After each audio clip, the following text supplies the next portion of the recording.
안녕하세요. 나아가는 예배 참석하신 한 분 한 분 환영합니다. 저도 지난주에 주일에 집에서 녹화해둔 영상을 보면서 예배를 드렸었는데요. 분명히 카메라는 무대만 비추고 있는데 이 객석의 썰렁함이 영상을 통해서 막 전달되는 것 같은 그런 느낌을 받았습니다. 아무래도 뭐 제가 어색한 탓도 있는 것 같은데요.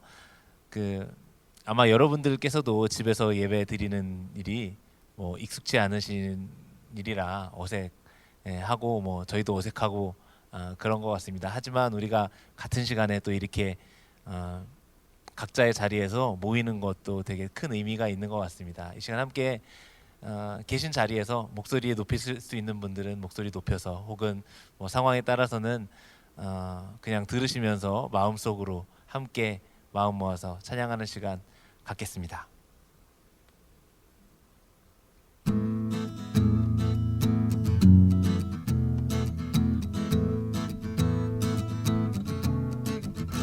내 마음 다해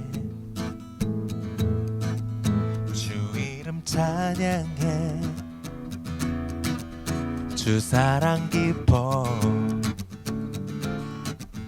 말로 다 못하네. 주 앞서가며 길을 만드시네. 오직 내 갈망 영원히 주 찬양. 내 맘에 힘이 되신 주, 영원한 빛이 되신 주, 내 모든 호흡이 주의 행하심 찬양해. 주는 위대한 통치자, 내 모든 것 주께 순복해. 내 삶을 주의 불로 채우소서. 내 마음 다해 주 이름 찬양해, 주 사랑 깊어 말로 다 못하네. 주 앞서가며 길을 만드시네. 오직 내 갈망 영원히 주 찬양. 내 맘에 힘이 되신 주, 영원한 빛이 되신 주, 내 모든 호흡이 주의 행하심 찬양해. 주는 위대한 통치자, 내 모든 것 주께 순복해. 내 삶을 주의 불로 채우소서. 내 맘에 힘이 되신 주, 영원한 빛이 되신 주, 내 모든 호흡이 주의 행하심 찬양해. 주는 위대한 통치자, 내 모든 것 주께 순복해. 내 삶을 주의 불로 채우소서.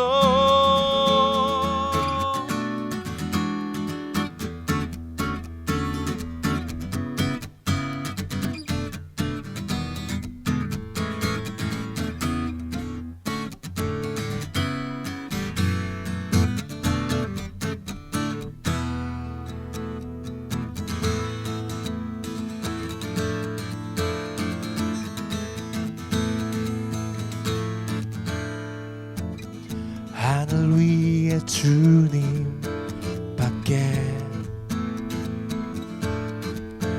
내가 사모할 자 이 세상에 없네.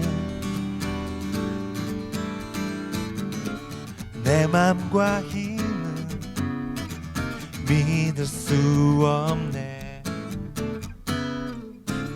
오직 한 가지 그 진리를 믿네. 주는 나의 힘이요, 주는 나의 힘이요, 주는 나의 힘이요. 영원히 주를 의지하리. 주는 나의 힘이요, 주는 나의 힘이요, 주는 나의 힘이요. 영원히 주를 의지하리. 영원히.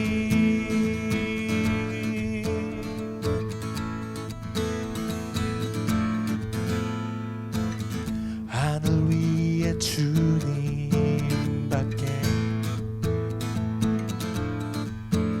내가 사모할 자 이 세상에 없네.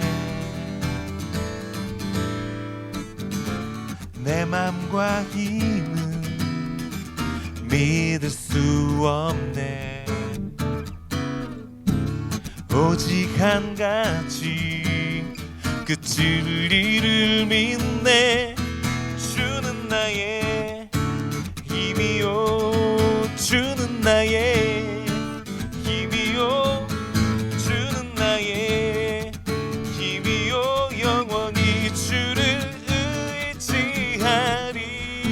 주는 나의 힘이요, 주는 나의 힘이요, 주는 나의 힘이요. 영원히 주를 의지하리. 주는 나의 힘이요, 주는 나의 힘이요, 주는 나의 힘이요. 영원히 주를 의지하리.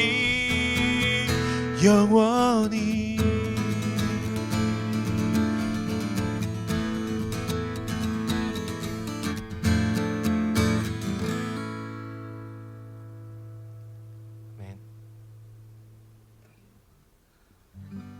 많은 분들의 생활 패턴이 이전과는 좀 달라지셨을 것 같아요. 아마 뭐 자가격리를 해야 되는 수준의 분들이 아니라 하더라도 많은 분들이 집에서 보내는 시간이 전보다 더 많아졌을 거라고 생각합니다. 그래서 본의 아니게 가정이 화목해지신 분들도 계실 것 같고요. 뭐 혹은 너무 붙어 있어서 또 불화가 생긴 가정은 없는지 모르겠습니다. 반대로 또 혼자 보내는 시간이 더 많아지신 분들도 계실 것 같아요. 또 이렇게 그 뭐 환경이 좀 바뀌고 불안한 그런 상황 가운데서 이번 사태로 인해서 하던 일을 하지 못해서 또 어려움을 겪고 계시는 분들도 계시고, 또 혹은 직접적으로 이번 일에 관련된 정부 부처나 의료기관에 종사하시는 분들은 또 갑자기 전에 없던 과중한 업무로 또 고단한 일상을 살고 계실 수도 있습니다. 가만 보면 이런 위기 앞에서 사람의 진면목이 드러나는 것 같기도 합니다. 마스크를 쟁여놨다가 또 폭리를 취하는 무리들도 있고요. 또 한편에서는 그와 반대로 자기 병원 문을 닫고 또 코로나 환자들을 돌보러 봉사하러 가시는 의사 선생님들도 많다고 들었습니다. 또 자기 건물의 세입자들의 월세를 받지 않기로 하는 착한 건물주 운동이 일어나고 있다는 얘기도 들었는데요.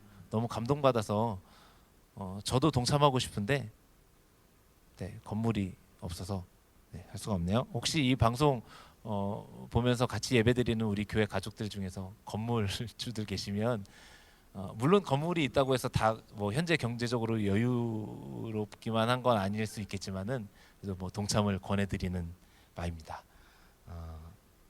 교회 건물로 가지 않고 지금 그렇게 하지 않아도 예배를 드리고 있는 여러분의 모습처럼 교회가 아닌 곳에서도 예수님을 따르는, 교회에 다녀서 크리스찬이 아니라 삶의 자리에서 예수님을 따르는 모습을 보여서 진짜 그리스도인인 그런 모습을 보이는 우리가 되었으면 좋겠습니다.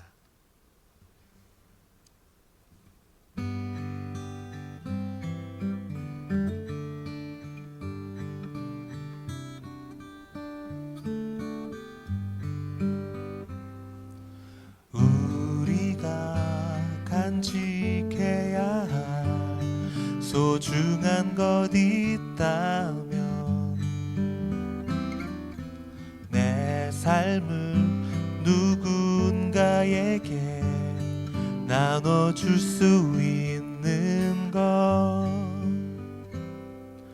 약하고 어리석은 나 자신을 본다 해도 그 모습 그대로를 사랑할 수 있으며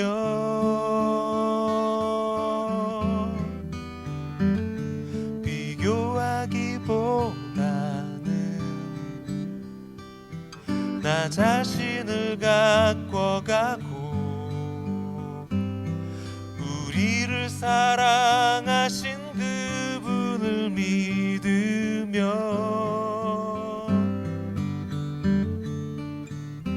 삶에 지친 사람들 품에 안아줄 수 있도록 우리 맘속에 소중한 것을 간직하며 살아요. 약하고 어리석은 나 자신을 본다 해도 그 모습 그대로를 사랑할 수 있으며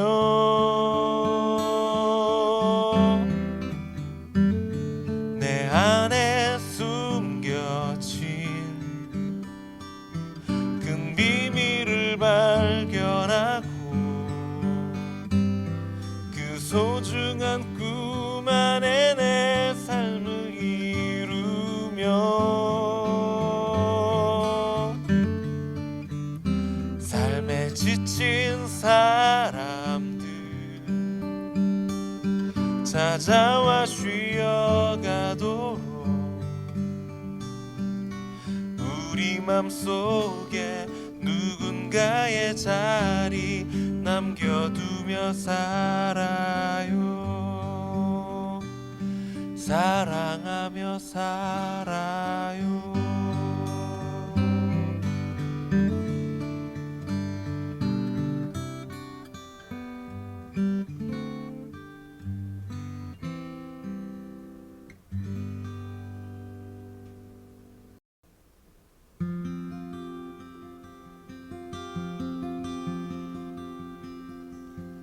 보소서 주님 나의 마음을 선한 것 하나 없습니다. 그러나 내 모든 것 주께 드립니다. 사랑으로 안으시고 날 새롭게 하소서. 주님 마음 내게 주소서. 내 아버지 주님 마음 내게 주소서. 나를 향하신 주님의 뜻이 이루어지도록 주님 마음 내게 주소서. 보소서 주님 나의 마음을 선한 것 하나 없습니다.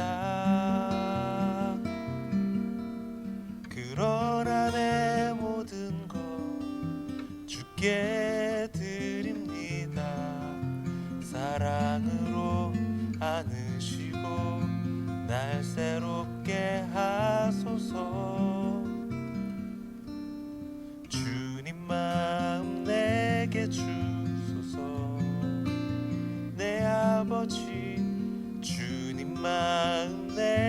주소서. 나를 향하신 주님의 뜻이 이루어지도록 주님만 내게 주소서. 주님 마음 내게 주소서. 내 아버지 주님 마음 내게 주소서.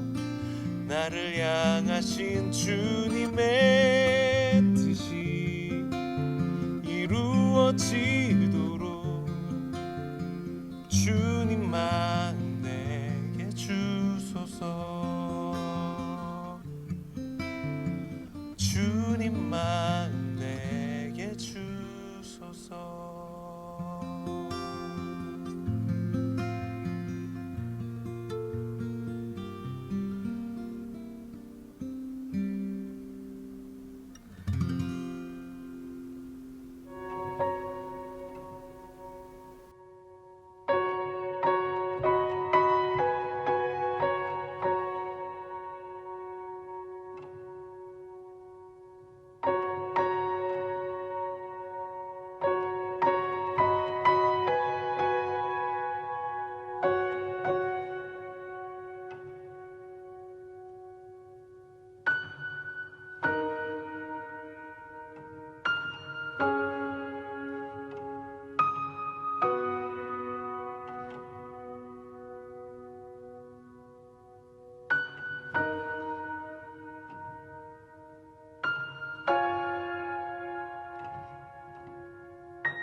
하나님, 아무도 없는 이곳에 나와 앉으니 매주일 교회 가족들과 함께 예배했던 시간들이 얼마나 그리운지요.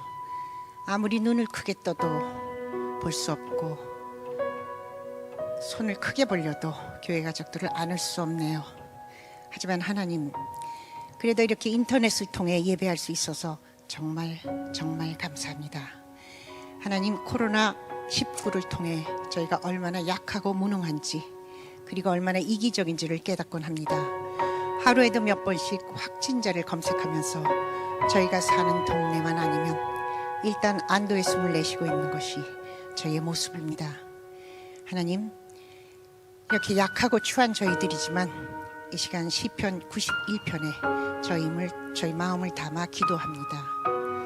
나는 여호와를 향하여 말하기를 그는 나의 피난처요 나의 요새요 내가 의뢰하는 하나님이라 하리니 이는 그가 너를 새 사냥꾼의 올무에서와 심한 전염병에서 건지실 것이미로다. 그가 너를 그의 깃으로 덮으시리니 내가 그의 날개 아래 피하리로다. 너는 밤에 찾아오는 공포와 낮에 날아드는 화살과 어두울 때 퍼지는 전염병과 밝을 때 닥쳐오는 재앙을 두려워하지 아니하리로다.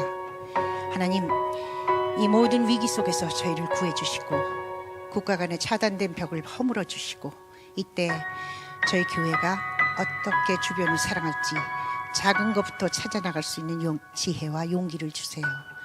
하나님, 치료제를 개발하는 모든 사람들에게 하늘 지혜와 능력을 부어주시고 자영업자들과 하루아침에 일자리를 잃은 모든 사람들을 불쌍히 여겨주세요.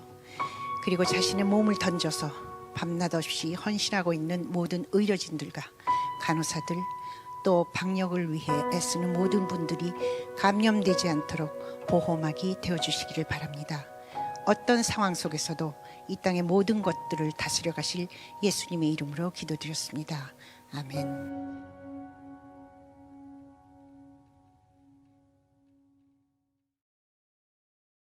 가까운 교회 가족 여러분 모두 안녕하세요. 지금 이 시간 온라인으로 참여하고 계시는 한 분 한 분 진심으로 환영합니다.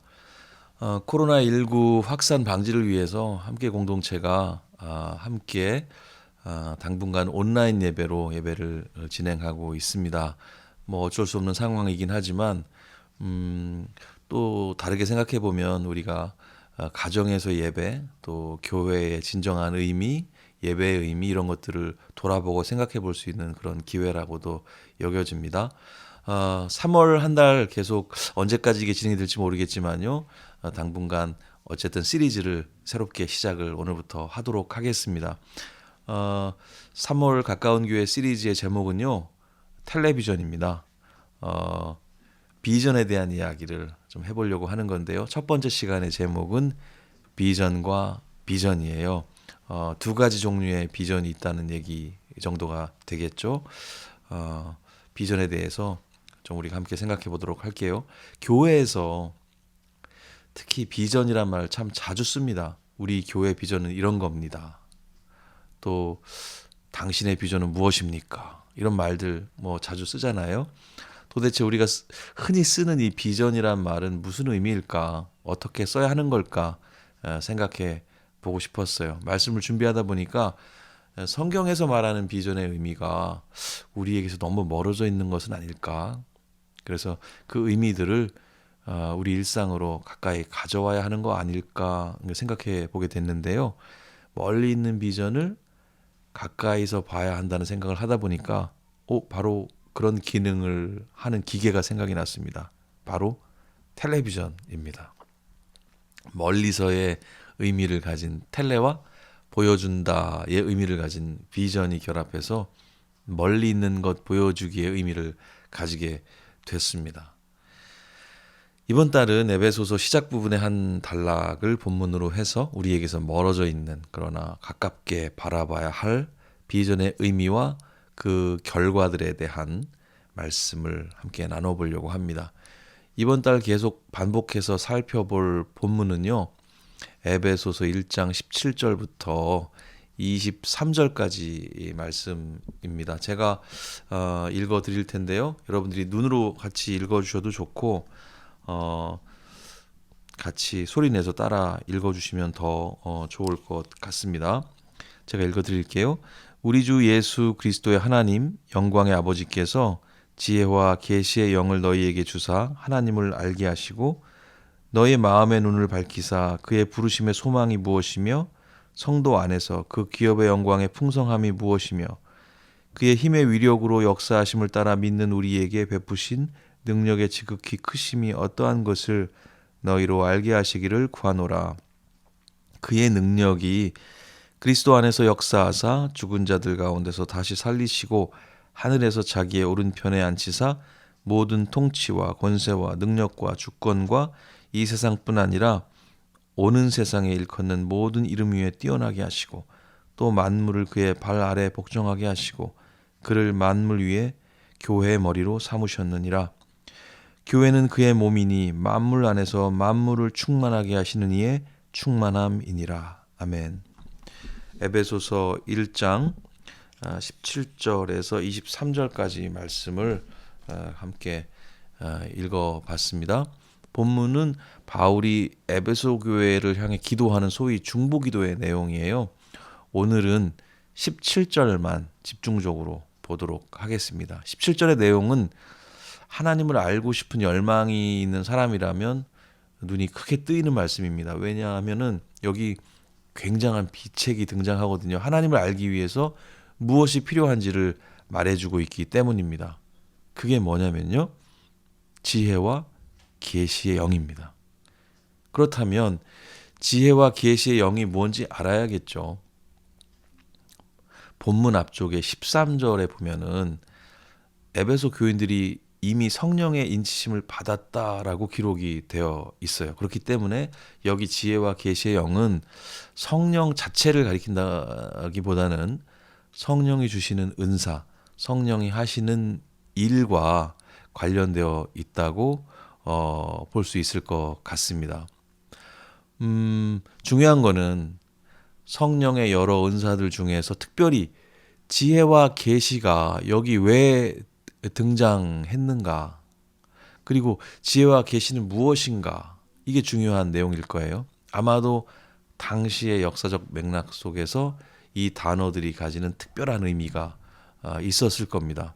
바울이 에베소 교회에게 특별히 이 은사들을 주시도록 기도하고 있다는 사실은 이 동네 사람들이 하나님을 제대로 알기 위해서는 지혜와 계시가 필요하다고 생각했기 때문이었겠죠. 지혜와 계시가 결핍되어 있었다는 말도 됩니다. 그것은 지혜 아닌 것들과 계시 아닌 것들로 가득했다는 말도 돼요. 에베소라는 동네에 관심을 가져보면요. 에베소는 지식이 굉장한 동네였어요. 이 동네에 당시 3대 도서관 중에 하나가 있었거든요. 셀수스 도서관입니다. 여기 사진이 있어요. 알렉산드리아, 버가모, 셀수스 이렇게 세 개의 도서관이 당대 3대 도서관이었다고 합니다. 하지만 이런 많은 양의 지식보다 지혜가 필요한 동네였음을 바울이 간파했다고 볼 수 있어요. 또 이 도서관 바로 앞에 사창가가 즐비해 있었음을 알 수 있는 표식들이 발견됩니다. 여기 사창가 사진, 사창가를 표시하는 그런 사진인데요. 여기 발이 하나 보이실 건데요. 저 발보다 커야 입장이 가능하다는 표시라고 해요. 일종의 성인 인증인 거죠. 그 옆에 뭐 다른 표식들이 있는데 뭐 아름다운 여인이 기다리고 있다는 표식, 또 외상이 가능하다, 뭐 그런 의미의 표식들이 함께 있다고 합니다. 이게 뭡니까? 바로 타락한 욕망이죠. 하나님의 거룩한 계시가 필요한 동네였음을 고대 유적들이 함께 드러내주고 있다고 볼 수 있습니다. 거대한 도서관과 음란한 사창가가 상징하고 있는 그 지식과 욕망이라는 것, 그것이 그때 에베소에서만 문제인 걸까요? 이 문제의식을 우리의 상황으로 가져올 필요가 있습니다. 그 과정에서 우리는 이번 달 우리의 주제인 비전의 의미를 새롭게 확인해 볼 수 있을 겁니다. 특별히 오늘은 7절을 지혜와 계시의 영을 너에게 주사, 이렇게 세 부분으로 나누어서 살펴보겠습니다. 첫 번째, 지혜와. 우리 본문인 에베소서 말씀 속에 지혜는 소피아라는 그리스어 단어로 적혀 있어요. 영어로는 wisdom이라고 번역이 됩니다. 그 대표적인 의미는 이렇습니다. 사전을 잠시 살펴보면요. 매우 다양한 문제들의 지식을 사용할 줄 아는 넓고 풍성한 지성, 이렇습니다. 지식이 양이라면 지혜는 질이라고 비교할 수도 있을 것 같아요. 아무리 많이 알아도 활용하지 못하면 의미 없죠. 지식이 힘이라면 지혜는 방향이라고도 설명이 가능할 것 같아요. 종종 속력과 속도가 비교되죠. 속력은 빠르기 자체를, 그 힘 자체를 말하지만 속도는 빠르기에 방향을 포함한 힘이 가지는 질과 관련된 개념이라는 점에서 다릅니다. 예를 들어서 160km로 빠르게 달리는 자동차가 80km로 느리게 달리는 자동차보다 속도 면에서는 떨어질 수 있다는 거예요. 물론 속력 자체, 그죠? 빠르기 자체는 당연히 160이 크죠. 이런 경우가 어떤 경우일까요? 방향이 잘못된 경우입니다. 대전에서 서울을 가야 하는데 부산이나 강릉 방향으로 빠르게 달린다고 생각해 보세요. 오히려 속력은 낮아도 올바른 방향으로 움직이는 자동차가 훨씬 속도가 높을 겁니다. 그래서 지혜는 속력보다는 속도의 개념이라고 볼 수가 있어요.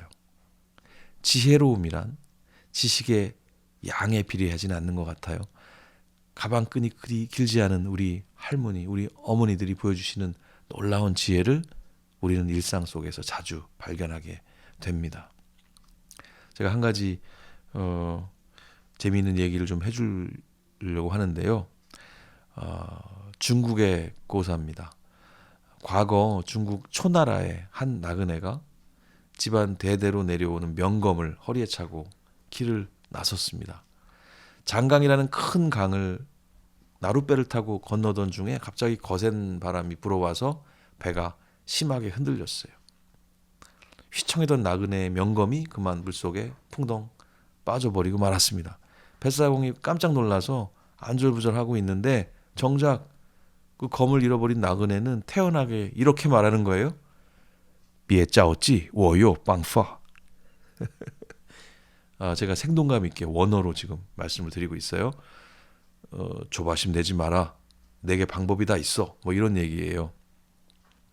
나그네가 그리고 나서는 작은 칼로 배전에 이렇게 X자로 막 표시를 하는 거예요. 뱃사공은 지금 뭐 하고 있는 건지, 지금 빨리 검을 찾아야 할 텐데 어리둥절해가지고 그 사람을 빨리 재촉했습니다. 이렇게요.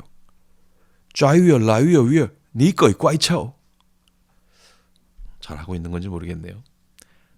무슨 의미냐면요. 배가 점점 멀어지고 있잖아요. 어서 들어가 찾아요.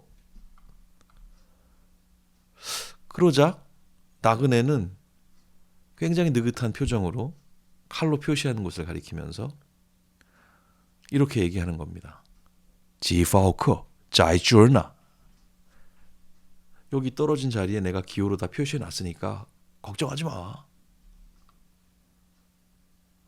우여곡절 끝에 배가 건너편에 도착했습니다. 칼을 잃어버린 나그네는 미소를 머금고 자신이 표기한 그 X자 밑을 찾기 시작을 했다고 하죠. 이 이야기에서 나온 고사성어가 바로 각주구검입니다. 이게 사실 지혜 없음에 대한 이야기라고 볼 수 있어요. 칼을 사용하는 능력, 수심을 계산하는 능력, 뭐 배 이렇게 표시를 하는 기술, 뭐 잠수할 수 있는 기술, 뭐 이런 게 아무리 뛰어나면 뭐 하겠습니까? 지혜는 알고 있는 것을 실제적으로 활용할 수 있는 능력이라고 볼 수 있겠죠. 지식과 지혜는 이런 차이가 있다고 볼 수 있어요. 하나님을 알기 위해 지혜가 필요하다는 것은 우리가 가진 지식의 양으로만 하나님을 알 수 없다는 사실을 말한다고 볼 수 있습니다. 그 지혜를 성령께서 주신다는 의미를 기억하면서 우리 두 번째 내용으로 넘어가겠습니다. 바로 계시에 관련된 거예요. 계시의 영을. 그렇다면 계시는 어떤 의미일까요? 계시. 열다, 가르치다, 인도하다의 의미를 가진 계, 그리고 보이다, 가르치다, 알리다의 의미를 가진 시. 그래서 계시 이렇게 한자로 쓰는데요. 가르쳐 알린다, 일깨워 알린다의 의미를 갖습니다. 사전을 보면 이렇게 쓰여 있는데요. 이게 그리스 말로는 아포칼립시스, 많이 들어보신 그런 단어일 수 있어요. 신께서 드러내신다는 의미를 갖습니다. 보통 계시를 히브리어에서는 하존이라는 단어를 사용을 해요. 이상, 계시, 환상이라는 의미를 가지는데요. 영어로는 이 계시가 비전으로 번역이 되어 있어요. 성경이 말하는 비전은 하나님이 우리에게 주시는 그림이라고 말할 수 있습니다. 하나님 쪽에서 우리를 향해서 하시는 작업이라는 거죠. 하나님이 드러내 주시지 않으면 우리가 시력이 아무리 좋아도 볼 길이 없습니다. 그런데 우리가 흔히 말하는 비전의 용례는 어때요? 당신의 비전은 뭡니까? 이런 질문에 어떤 대답들이 보통 따라오죠? 자신의 꿈을 이야기합니다. 자신의 야망을 쉽게 비전이라고 말하기도 합니다. 물론 비전이라는 말은 교회에서만 쓰는 교회 용어는 아니죠. 자신의 꿈이나 단체의 계획이 가지고 있는 미래의 청사진이라는 의미로 일반적으로 쓰입니다. 그러나 기독교적인 비전은 자신의 내면에서 차오르는 야망적 비전이 아니라 하나님으로부터 오는 계시적 비전이라는 사실을 꼭 기억했으면 합니다. 내가 보고 싶은 것을 그려내는 능력이 아니라 하나님이 보여주시는 그것을 올바로 바라보는 능력이라는 거예요. 이것을 우리의 세속적 비전, 야망적 비전과 혼동하면 안 되겠습니다. 잠언 말씀이 이런 지적을 하고 있어요. 잠언 29장 18절 말씀인데요.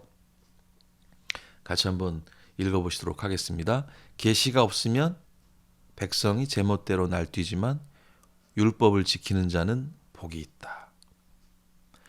이 계시적 비전이 없으면 말씀처럼 사람들은 제멋대로 날뛰게 되어 있습니다. 내가 보고 싶은 것을 시류에 따라서 입맛에 따라서 계속 바꿔보기 때문입니다.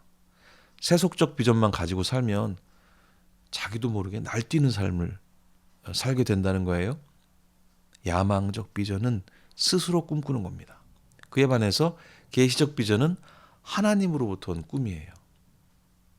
그런데 누가 자신의 비전을 야망이라고 말하겠어요? 자신의 야망을 오히려 계시라고 말하는 사람들이 있을 뿐입니다. 어쩌면 스스로 속고 있는지도 모르죠. 비전이라는 단어를 우리가 함께 사용하기 때문입니다. 우리는 이 비전이라는 이 표현을 잘 분별할 필요가 있습니다. 그렇다면 자신의 비전이 계시에서 온 것인가 야망에서 온 것인가 그것을 어떻게 구분할 수 있을까요? 그 구분은 우리의 비전이 만들어내고 있는 우리 삶의 자리에서 가능해질 겁니다. 요한복음 16장 13절에는 이런 말씀이 적혀 있습니다. 그러나 진리의 성령이 오시면 그분이 너희를 모든 진리 가운데로 인도하실 것이다. 그분은 자기 마음대로 말씀하지 않으시고 그가 들은 것만을 말씀하시며 앞으로 될 일들을 너희에게 알려주실 것이다. 성령을 받은 사람들은 성령을 닮은 삶의 태도를 가지게 되겠죠. 잠언에서 말하는 제멋대로 날뛰는 모습, 방자히 행하는 모습과는 거리가 먼 삶의 모습이겠죠. 방금 읽은 말씀처럼 자기 마음대로 말하지 않는 그런 삶의 모습에 가까울 겁니다. 그래서 여러분 모두 성령으로 충만하시기를 축복합니다. 성령 충만은 어떤 다른 신비보다도 지식과 욕망의 영이 아니라 지혜와 계시의 영으로 가득한 상태를 말하는 겁니다. 성령이 주시는 지혜와 계시의 영, 그 정신을 가지는 것이 축복인 이유는 결국은 하나님을 알게 되기 때문이에요. 언제나 우리의 소원은 하나님을 아는 겁니다. 하나님은 지혜 없이는 알 수 없고 계시 없이는 알 수 없는 분이세요. 그러니 지혜와 계시의 영을 소유하는 것만큼 큰 축복이 어디 있겠습니까? 그런데 어떻게 이 귀한 영을 가질 수 있을까요? 세 번째 내용입니다. 말씀에서 어떻게 말씀하고 계시죠? 너희에게 주셔야 가질 수 있습니다. 그래서 바울은 하나님께서 지혜와 계시의 영을 에베소 교인들에게 주시기를 기도해요.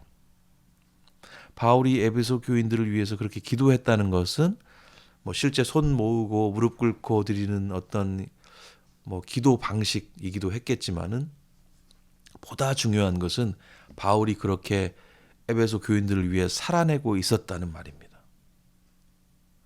기도는 노동이요, 노동이 기도다. 예수원에 적혀 있는 글이거든요. 일하는 것, 몸을 움직이는 것이 마음의 기도와 다르지 않다는 것이죠. 바울의 기도를 편지로 읽고 있는 에베소 교인들 스스로 우리가 기도해야 되겠다 이런 생각하지 않았을까요?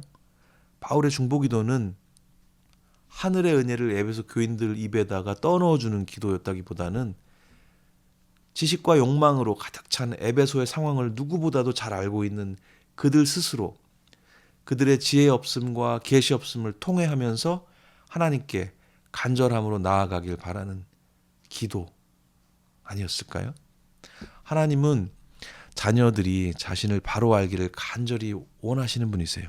하나님은 그렇게 자녀들에게 발견되시기를 기다리시는 아버지이십니다. 늘 숨어 계시는 것 같지만 간절히 아버지를 발견하기 원하는 사람들의 눈에 잘 띄는 곳에 언제나 계시는 분이시죠. 우리가 그분을 제대로 알지 못하는 이유는 지혜가 없고 계시가 없기 때문입니다. 그것이 없는 이유는 뭘까요? 결국 우리가 그것을 간절히 원하지 않기 때문인 거예요. 지혜와 계시의 영이 머물 수 있는 공간을 우리 삶에 만들어 놓지 않은 채로 말로만 중언부언 기도하기 때문일 겁니다. 세상의 지식과 욕망에 탐닉해서는 지혜와 계시에 대한 간절함이 생길 수 없어요. 곧 태어날 아이를 기다리는 신혼부부는 아이의 머물 곳을 미리 준비합니다. 베개, 신발, 옷, 장난감 등등을 장만하면서 설렘 속에서 아이가 머물 공간을 준비합니다. 우리 삶에, 우리 마음에 지혜와 계시의 영이 머물 수 있는 공간이 마련되어 있을까요? 바울이 에베소 교인들에게 그의 편지를 통해, 그의 기도를 통해 묻고 있는 질문이라고 생각합니다. 오늘 말씀을 정리하겠습니다. 텔레비전이라는 시리즈의 첫 시간이었어요. 기독교적 비전이라는 말, 그 말은 하나님이 보여주신 그림을 의미하는 건데 이 말이 자주 자신의 욕망을 가리키는 단어와 혼용돼서 사용이 되고 있어요. 우리의 야망이 슬그머니 하나님의 자리를 차지하고 말았죠. 잠언 29장 18절 말씀 다시 한번 읽어보면 좋겠어요. 계시가 없으면 Where there is no vision 백성이 제멋대로 날뛰지만 율법을 지키는 자는 복이 있다. 내 야망으로 멀어졌던 하나님의 계시적 비전을 간절한 마음으로 우리 일상 가까이 있어야 할 제자리로 돌려놓아야 합니다. 텔레비전이라는 이름을 이번 시리즈에 붙인 이유예요. 텔레비전에 여러분들이 나왔으면 정말 좋겠습니다. 함께 기도하시겠습니다. 하나님, 우리에게 지혜와 계시의 영을 주셔서 하나님을 알 수 있게 하시고 우리들의 야망과 욕망 때문에 너무 멀어진 아름다운 하나님의 비전, 하나님의 계시를 언제나 가까이 바라보는 삶으로 우리 모두를 이끌어 주시옵소서. 예수님의 이름으로 기도합니다. 아멘.